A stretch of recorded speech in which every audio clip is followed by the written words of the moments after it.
Welcome to Reason and Theology, a show dedicated to apologetics, discussions, interviews, debates, and more. The hosts are Catholic, but also welcome charitable conversations with Orthodox, Protestants, and non-Christians. And welcome to the Reason and Theology show, everyone. I'm your host, Michael Lofton, on a Tuesday evening. Doing a pregame show. So this is going to be some brief comments on Dr. Taylor Marshall's comments on Pope Francis's new encyclical, Fratelli Tutti, released a few days ago, wreaking havoc in the church already. But, you know, that's to be expected. That's what Pope Francis does. Now, we have another stream coming up here. I want to say, about 30 minutes. Dr. Nicholas DiDonato, who's going to be on talking about essence and energies. He's an Orthodox contributor. This will be his second time coming on, so stay tuned for that. In the meantime, I wanted to briefly address this with a little bit of time that I have. So let me show a clip from Dr. Marshall. Looks like he released this 4 hours ago. So this is very recent. Let's watch a brief clip, and then I'm going to offer some commentary on it. A valid encyclical. Is this actually an encyclical of the Catholic Church? I don't think it is. And I'm going to explain to you why. So, we're going to watch a little bit more here in just a second, but what he's basically saying is that this isn't a valid encyclical. Now, you'll notice he never tells us whether this is magisterial. He just says it's not a valid encyclical, which I'm going to challenge here in a moment. But let's just assume for a moment that he's right, that it's not an encyclical, it's mislabeled on, the Vatican's website. Okay. What does that mean? It means absolutely nothing, because it's still going to be magisterial, right? The only case in which this would matter, whether it's an encyclical or an apostolic letter or something else, is whenever we're weighing it up against another magisterial proposition, right? Then it's going to matter, because perfect example, an apostolic exhortation is going to outdo or outweigh something like an encyclical, right? So then it would matter. But at the end of the day, this is really irrelevant because it's magisterial. How do we know it's magisterial? I mean, he tells us in the document at the very end that he signs this as Pope Francis, that in the 8th year of his pontificate. So he's speaking as Pope. He's not speaking as some private theologian or something. He's speaking as Pope. I would like to know if this is going to be in the Acta Apostolica Sedis. I mean, because that would definitely seal the deal on whether or not it's magisterial. But even if it's not in the AAS, it's very hard for me to take it seriously that it's not still magisterial, just given the fact that he's teaching as Pope, right? And he's speaking about some matters of faith and morals. So, it's a harder case to make if it doesn't go in the AAS. I still think that, I don't think that anybody would really buy it, that it's not magisterial, because, the AAS hasn't always been around, and popes have been teaching. Their magisterial authority has been there. So it's concerning to me that he does not address whether or not this is magisterial. Who cares if it's an encyclical? I don't care. Unless you're weighing it up against some other magisterial proposition, it's irrelevant. But he's given us the impression that it's not magisterial, and I think that's the concern here. But let's listen to it as far as why he says it's not an encyclical, and I'll offer my thoughts on that. I'm going to take, for example, the encyclical of Pope Pius XI, Mystici Corporis. It is addressed in this way. An encyclical of Pope Pius XII on the mystical body of Christ to our venerable brethren, patriarchs, primates, archbishops, bishops, and other local ordinaries enjoying peace and communion with the Apostolic See, venerable brethren, health and apostolic benediction, and then the encyclical begins. So in this encyclical by Pope Pius XII, he actually addresses an encyclical to the patriarchs, the primates, the archbishops, the bishops, the local ordinaries, and everyone in communion with the Apostolic See. In other words, he addresses it to the hierarchy and the lay people of the Catholic Church, chiefly the hierarchy. What is an encyclical? Well, let's look at the word. Cyclical means what? Round, cycle. Encyclical, An encyclical is a letter meant to cycle through the church. That's what an encyclical is. All right, so think of the church as like all these gears moving in circles, right? And the Pope throws out an encyclical and it goes into these gears and it starts moving around in the church. That's what an encyclical is. It's papal teaching inserted and infused into the rotation and movement of the church. Encyclical. That's why it's called that. So let's stop there. Okay. Encyclical. Sure. Yeah. Circular. No doubt. I mean, some books of the New Testament are circular, right? They're written as encyclicals because they are to be circulated, in various churches in Asia Minor or whatever. So we can speak of them as an encyclical to an extent. Now, it's true that, these are written to actual churches, which is what he's saying here. But are not those epistles in the New Testament also for the entire world? Of course they are. Do they not have magisterial authority over the entire world? Of course they do. So it's really irrelevant whether it's addressed to the church specifically or the entire world, because either way, the Pope is able to teach every single human being, not just the church. Not just the church. He has authority over every living creature on faith and morals. Whether you're Catholic or not, he's got authority over you. You ought to listen to him. So it's really irrelevant to go into this. Now, here's one difficulty. Let's just go ahead and assume what he's saying is true. And for it to be properly labeled an encyclical, it has to be addressed to the clergy, specifically, blah, blah, blah. Okay, what do we do with this? Pacem in terris, John the 23rd. Encyclical. It is to our venerable brethren, patriarchs, primates, blah, blah, blah, blah, all that stuff of, Pope Pius XII said, and to men of goodwill. Actually, he says to all men of goodwill.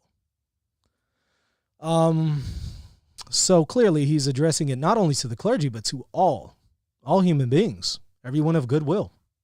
So there is precedent for this. And this isn't the only instance. There's others. This is just one that I wanted to bring up. Does that mean that this was mislabeled as an encyclical too? I mean, that would logically follow, right? And if that's the argument that he wants to make, okay, that's fine. I mean, maybe, John the 23rd and Pope Francis and a few others are mislabeling some of their apostolic letters as encyclicals. Okay. So what? Because at the end of the day, it's still magisterial, right? I mean, he's addressing faith and morals and he's doing it in his pontificate. So it's magisterial. You at the very least have to give religious submission of intellect and will, right? But he doesn't say that. He doesn't say, well, what, it is still magisterial. He kind of leaves you with the impression that, well, since it's not an encyclical, you don't have to give assent to it. That's wrong. You do. Now, here's the thing. I haven't read the vast majority of the encyclical, and I'm not going to. Unless there's some kind of proposition that I'm giving out. I'm saying maybe the church teaches X proposition, right?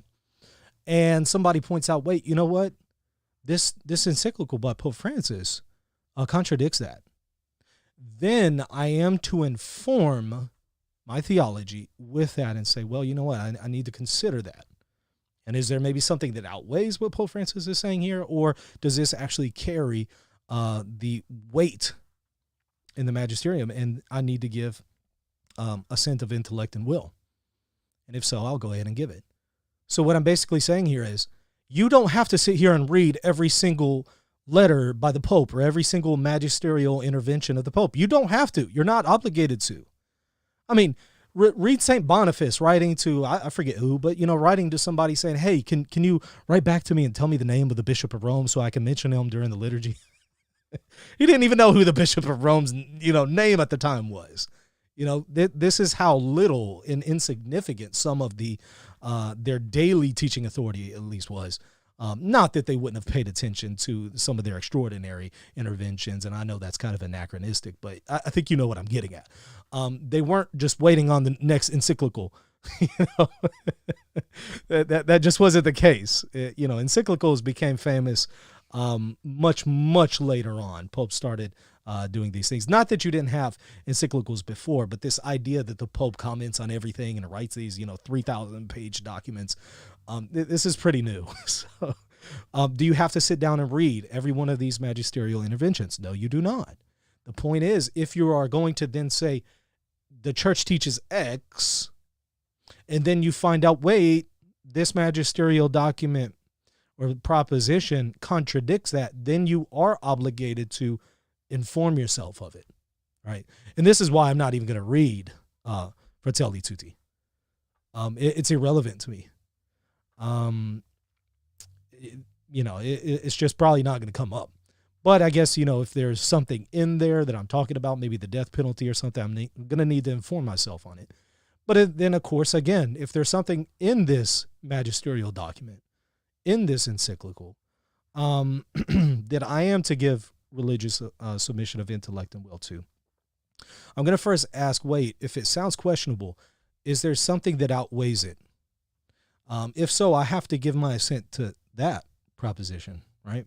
If you have one proposition, another proposition, and one is much heavier than the other, more weightier, if you will, you have to give assent to the one that's weightier if they contradict each other, which they rarely do, but it does happen on occasion that you have magisterial propositions that contradict each other and that aren't a misunderstanding, aren't a mistranslation. It's just a legit bona fide, there's a contradiction here. You give assent to the one that has the higher weight. But what we can't do is this. What we can't do is say, oh, I don't have to worry about anything that he teaches in here.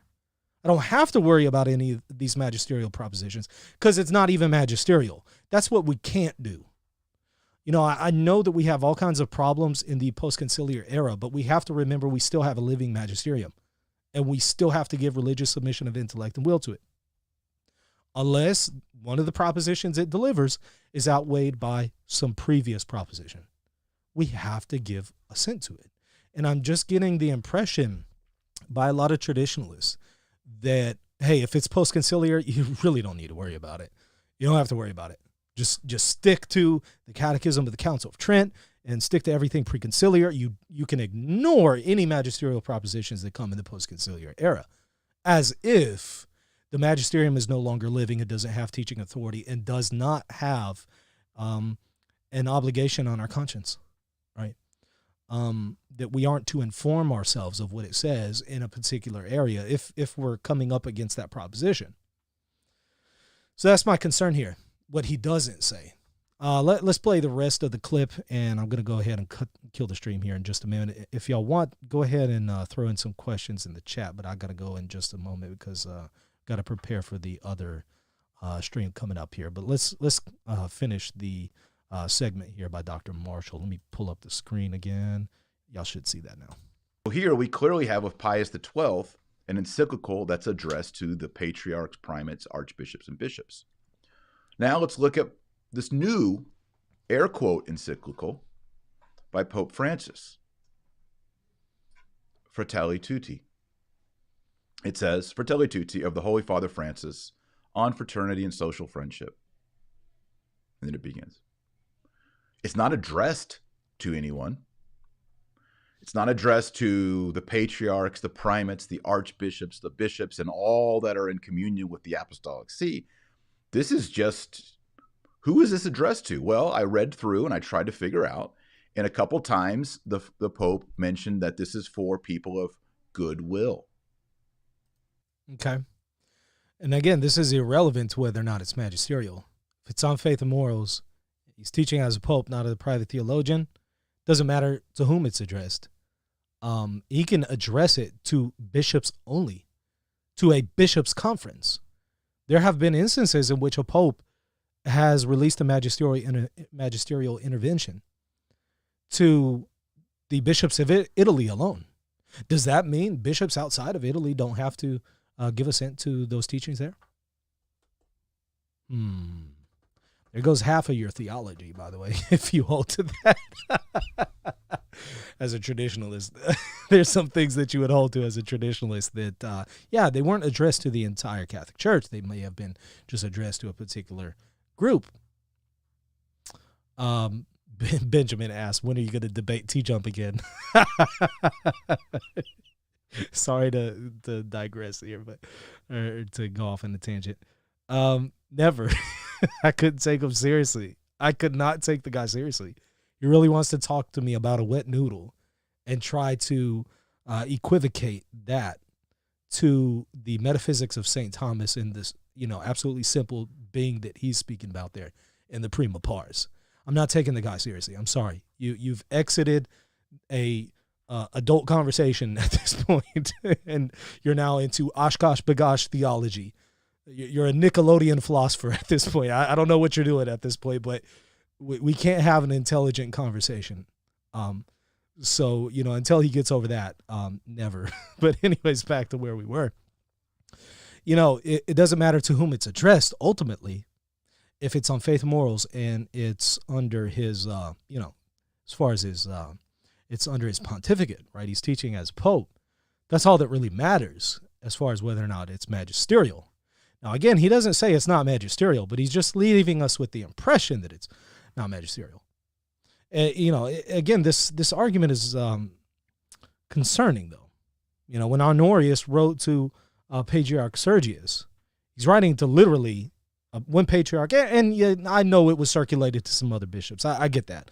But he's primarily writing it to Sergius. Does that mean that the church didn't automatically recognize, wait, we have a problem here? They immediately recognized we had a problem. Regardless of who this letter is directed to, this is wrong, or at least it's wrong sounding the way you worded it. So this idea that somehow it has to be addressed to a particular group, where's he getting this criteria from? Pius XII. Pius XII nowhere says that, for it to be magisterial or an encyclical even, it has to say this. It has to have this particular formula. It has to go to this particular group. I mean, this is arbitrary, in my opinion. And I think that what Dr. Marshall is doing is he's trying to bring comfort to people. Hey, look, you don't have to listen to this thing because it's not an encyclical. And, as much as I want to ignore Pope Francis, believe me, I think, again, he's the worst pope in human history. But as much as I want to ignore him, I still have to say, look, he is a pope. He does have the ability to teach here. And we are to give assent to what he teaches on faith and morals, unless it's outweighed by something with a higher proposition. We are to give assent to it.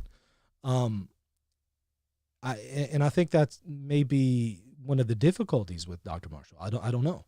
I think that he might be hesitant to do that. I don't know. I'd have to, ask him and have an exchange with him and find out. But again, the impression that he's giving is that, hey, you can just ignore this thing because it's not an encyclical. And it's just not that simple. It just really isn't, because if that's the case, there goes your theology. There goes a whole bunch of things. Because if we're going to start pulling arbitrary rules like that, boy, we're not left with a whole lot at this point, but maybe, a few ex cathedra interventions and a few ecumenical councils. What do we have left, right? We're throwing away the ordinary magisterium of the Pope. But, I mean, not a whole lot at that point. So let's finish it out.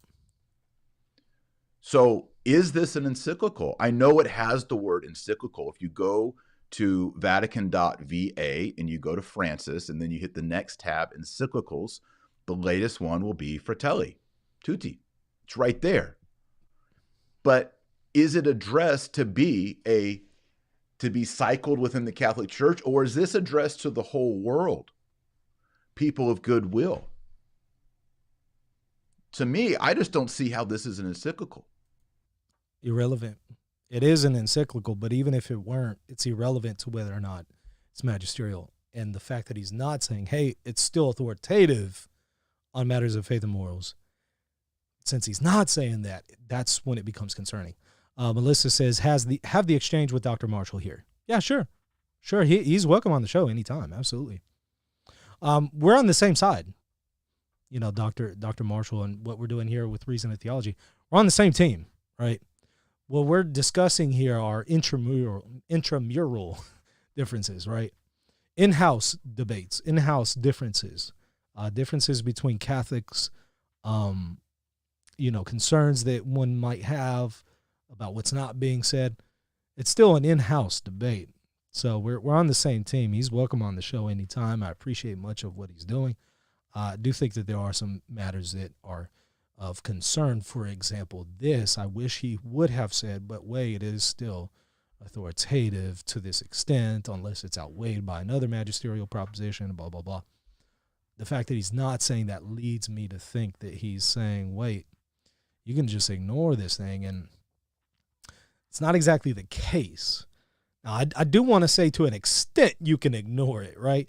Only insofar as you don't have to sit here and read every single encyclical that he publishes. In that sense, you can ignore it.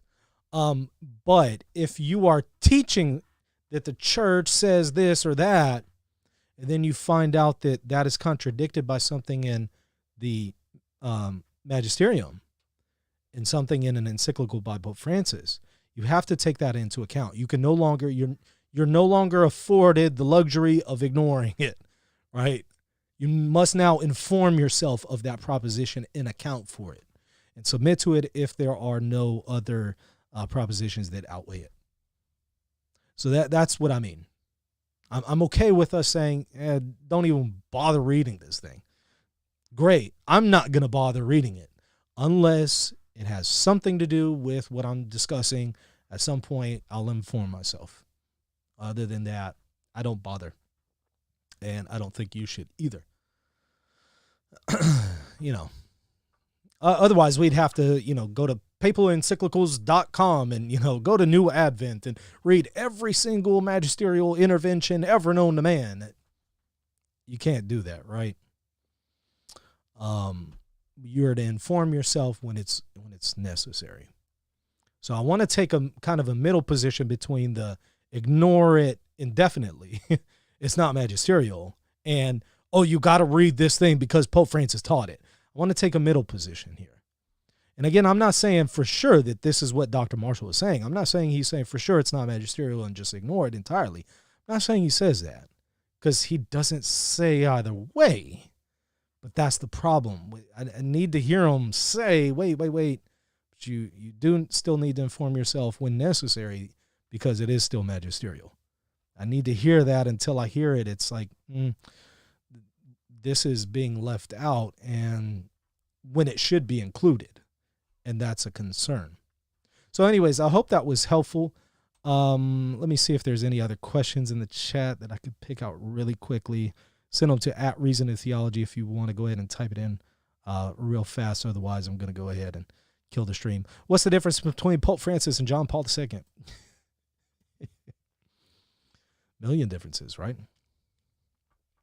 Mors Laetitia, for example, seems pretty different than what John Paul II said on some matters.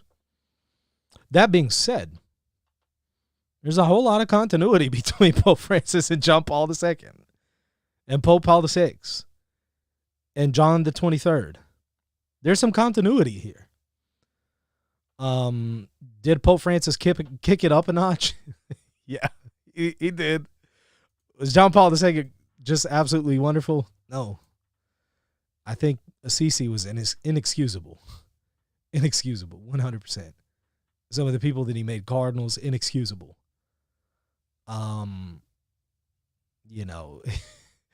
There's some differences there, but there's not as many differences as you might suppose.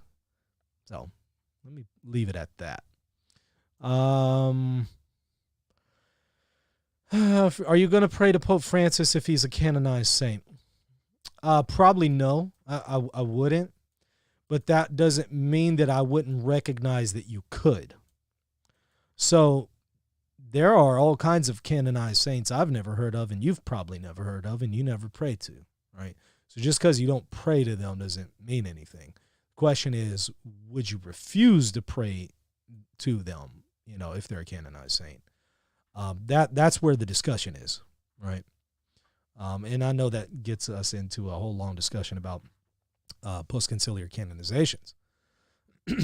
But right now, assuming that they are authoritative, I would say that if he were canonized, you could pray to him. It's just personally, I don't. Like John Paul II, I don't pray to him. I'm not against it if you do. That's fine. He's canonized. John the 23rd, he's canonized. That's fine if you do. But you're probably not going to catch me praying to him. Why? Because the scandal of Assisi is just still too deep for me to really have that connection to him.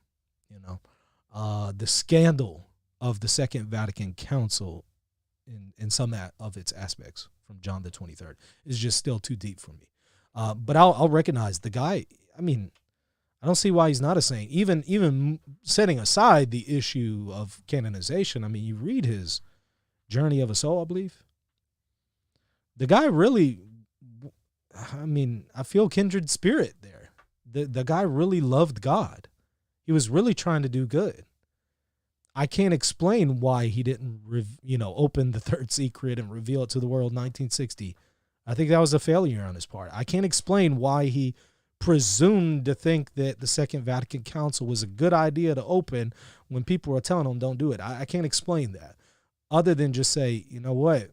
Hey, even saints can be wrong and make bad decisions and be imprudent. Even saints can do that, right? But does that mean I'm going to necessarily pray to the saint? Hey, not against it, but personally I don't. Because, like I said, it's still just, too much of a problem, too much of a scandal for me. Does the church have a specific teaching on cessationism versus continuationism? That's a great question. I wrote a whole long article against Catholic charismatic, not Catholic charismaticism, against the charismatic movement, but by extension, you could apply it to Catholic charismaticism. However, that being said, there is still a continuation aspect in Catholicism, right? The gifts are still operative in the Catholic Church. It's just that what you're seeing in the charismatic movement is generally not the real gifts of God. It's either people making stuff up or it's demonic. Very rarely would it be God. I think it could, in some extraordinary cases, be the real deal, but I think those would be the exception. The vast majority of the time, what's going on in the charismatic movement, I think, is either fake or demonic. Very little of it, I would say, is actually God. Could be, but it's going to be the exception. But in the Catholic Church, you'll find men like Padre Pio. They have those gifts there that are mentioned in 1 Corinthians. God can still give those gifts, and he still does. It might be more of an extraordinary thing, these days. God can give his gifts to whomever he wants, whenever he wants. That's fine. But we can't say that there's a cessationism in Catholicism. No, there's still a continuationism, but we need to understand it properly. Don't confuse the authentic gifts, and I am even talking about tongues and stuff like that. Don't confuse those with the vast majority of stuff going on in the charismatic movement, and I would say even a lot of the Catholic charismatic movement. Don't confuse the two, because they're really not the same. I think that's kind of the concern. What do you want to do with your doctorate, Benjamin asks? I'm mainly doing it for just to, sharpen myself. I might not do anything with it, as far as, become a professor or something, or write a book, or, it's going to help me, and it is helping me to do research better, to write better, to think through things better. And I'm sure it's going to help me in discussions on the Magisterium. So, at the very least, what I'm going to do with it is it's going to help me whenever I'm having discussions with people on magisterial propositions. What is the level of this proposition? What is our level of assent? How do I compare this proposition to that proposition? That's going to come up all the time, right? It's a pretty handy thing to know. At the very least that. Maybe I can teach somewhere. I don't know. We'll see. What is the implication of this encyclical on papal infallibility? Nothing. Because he doesn't teach anything definitively in the encyclical. I haven't even read it, but I can tell you that right now. If he did, that would be national news. I mean, that would have been all over the place. We would have heard of that by now. He doesn't teach anything definitively in it. So, I mean, there's no implications there to papal infallibility. But the difficulty is, how do we square papal infallibility, the extraordinary magisterium of the Pope, with flaws in his ordinary magisterium? And we can do that. We can square that one. We can explain it. But it will take some, a lengthy response, which I don't have time for because we got a new show starting here in about 5 minutes. So we'll have to do that another time. But thank you for the question. I think it was a very good one. Anyways, yeah, like I said, Dr. Marshall is welcome on the show anytime. And, I or any others would go on his show and we could discuss whatever he wants. Like I said, this is an intramural discussion. So we're on the same side. But I do have some concerns with some in the traditional movement that I think are sometimes they're reacting against legitimate concerns. They really are reacting against something that is legitimate, but it is sometimes the reaction goes a little too far, and it just kind of needs to be kind of brought into a more modified approach. One last question: do you think ordinatio sacerdotalis is infallible? That is a fascinating question. I wish I could get into it. I do think that there are some definitive propositions in it, no doubt. That's not even under debate. I mean, one way or another, there's some definitive propositions in there. The question is, are those propositions definitive by the ordinary and universal magisterium or by the extraordinary magisterium? That's where the debate is. Either way, it's definitive, right? In that sense, it's infallible. But by which one? By which teaching authority, if you will? That's kind of where the debate is. But anyways, we'll have to resume that another time. Got to go. Everyone, thank you for watching. Please comment, like, subscribe, share this on your social media. Check us out at patreon.com/Reason and Theology if you want to support us. And also check out our stream here in about 4 minutes with Dr. Nicholas DiDonato. Till next time, God bless.